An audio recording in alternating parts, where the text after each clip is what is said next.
फिर दिन हुआ पुरानी रात का, करे सो शुक्र हम खुदा की जात का, खुदा की जात का, नया फिर दिन हुआ। आज की आयत। यीशु ने उनसे कहा कि जो तुम में बेगुनाह हो वही पहले उसको पत्थर मारे।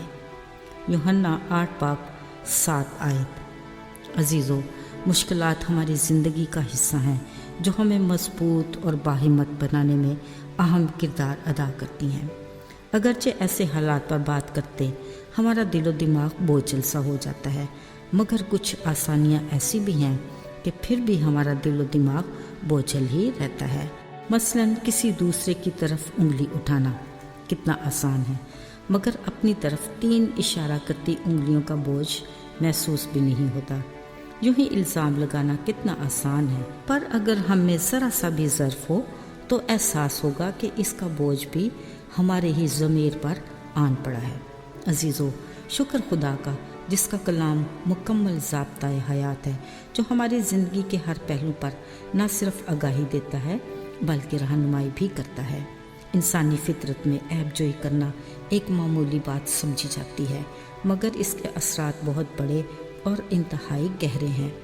खुदावंद फरमाते हैं, ऐबजोई ना किया करो, क्योंकि अगर तुम करोगे तो तुम्हारी भी वैसी ही ऐबजोई होगी, और ये कि जिस पैमाना से तुम दूसरों के लिए नापते हो तुम्हारे लिए भी वैसा ही नापा जाएगा।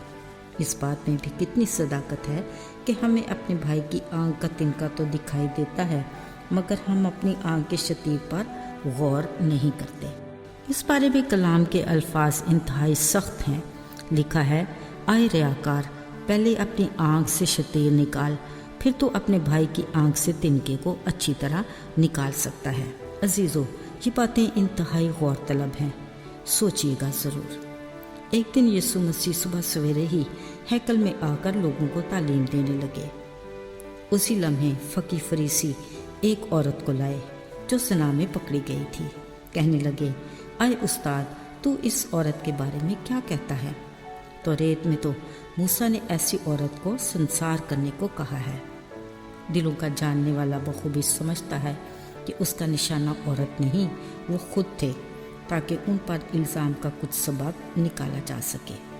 अब हर कोई अपने हाथ में पत्थर थामे कभी यीशु को तो कभी उस औरत को देख रहे थे, मगर जो यीशु ने कहा और जो उन्होंने किया वो उनकी सोच में भी ना था। वो झुके और अपनी उंगली से ज़मीन पर कुछ लिखने लगे। ऐसे में मज़हबी लीडरों की बेचैनी काबिल दीद थी। उन्होंने कहा, तुम में जो बेगुनाह है वो पहले पत्थर मारे। ये कहते वो फिर कुछ लिखने के लिए झुके। अभी यीशु का इतना कहना ही था कि हर कोई अपना पत्थर फेंक कर वहाँ से निकल गया। अब वहाँ यीशु और उस औरत के सिवा कोई नहीं था। यीशु ने औरत से कहा, क्या किसी ने तुझ पर हुक्म लगाया? जवाब मिला, नहीं। यीशु ने उससे कहा, जा, मैं भी तुझ पर कोई हुक्म नहीं लगाता, सलामत जा, फिर गुनाह ना करना। अजीज़ों, मुश्किल तरीन मुकदमे का आसान तरीन हल। वो मुनसिफ कौन था? यीशु। ये बात नहीं कि गुनाह की कोई सज़ा नहीं, मगर जब गुनाह माफ़ करने का इख्तियार रखने वाला मुआफ़ कर दे तो हमारी क्या औकात। ज़रा सोचिए, अगर हम उस दौर में होते तो यकीनन हाथ में पत्थर लिए हम भी उस भीड़ में ज़रूर ही शामिल होते। खैर, अब के हालात कुछ मुख्तलिफ नहीं। हम आज भी पत्थर उठाए घूमते फिरते हैं।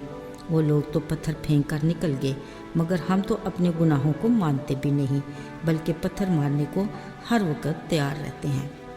अजीज़ों, याद रहे, आदिल मुनसिफ आज भी वही खुदा है जो हमारे गुनाहों की लंबी फहरिस्त को लिखने की बजाय अपने बेटे यीशु के लहू से मिटा रहा है और बड़ी मोहब्बत से कहता है कि मैंने तेरी खताओं को घटा की मान और तेरे गुनाहों को बादल की मानत मिटा दिया है।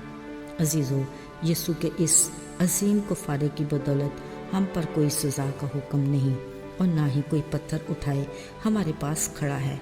इस ईमान में कायम रहकर हमें किस कदर खुदावंद के शुक्रगुजार होना चाहिए। सज़ा जज़ा का इख्तियार जिसका है اسی کے پاس رہنے دے۔ آئیے اس کے بڑے فضل کی بدولت دوسرے کے لیے اپنے ہاتھ میں اٹھائے پتھر کو نیچے پھینک دیں۔ آئیے دعا کریں۔ اے خدا، ہم تیرے کس قدر شکر گزار ہیں کہ آج ہم تیرے بیٹے یسوع اور اپنے منجی کے کفارے کی بدولت گناہ کے بوجھ سے آزاد ہیں۔ توفیق عطا کر کہ ہم دوسروں کی عیب جوئی کرنے کی بجائے انہیں بھی تیری مفت نجات کے تحفے اور ہمیشہ کی زندگی کی خوشخبری دیں، تاکہ وہ بھی اپنے گناہ کے بوجھ سے آزاد ہو کر بھرپور روحانی زندگی گزاریں۔ یسوع کے نام سے ہماری شکر گزاری کو قبول کرنا، آمین۔